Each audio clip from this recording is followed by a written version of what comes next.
अस्सलाम वालेकुम। एक भाई ने सवाल किया कि क्या क्या मैं इल्म कीमिया सीख सकता हूँ? क्या मैं जो बरसगीर में पुराने ज़माने में जो हिकमत होती थी क्या वो मैं सीख सकता हूँ? तो ऐसा कोई मुश्किल नहीं है, आप लोग सीख सकते हैं। लेकिन सीखने से पहले एक तहम्मुल, एक मिजाज इंसान होना चाहिए और एक बर्दाश्त वाला इंसान होना चाहिए। मेहनत से आर इंसान नहीं होना चाहिए, वो इंसान होना चाहिए जो मेहनत करना चाहता हो।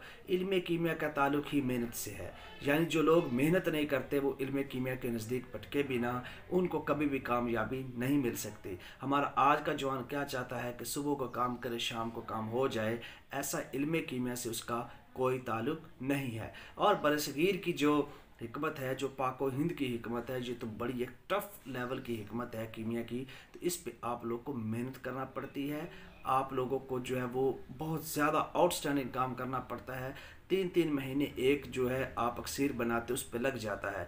तो मेरा फिर भी कहने का मकसद ये है कि भाइयों बिल्कुल काम वो करे जो मेहनत कर सकता है, जो फ्री आदमी है, जो कोई काम करता है या किसी को कोई और धंधा है, वो बिल्कुल भी इस काम के नज़दीक ना जाए। उसके जाने के लिए अगर उसके पास एक्स्ट्रा टाइम है तो वो करे, अदरवाइज़ वो सीखने की हद तक है। कुश्ता वगैरह बना सकता है, छोटी मोटी दुआएं बना सकता है, अक्सर गरी उसके पास का काम नहीं है जो बंदा मेहनत नहीं करता। शुक्रिया।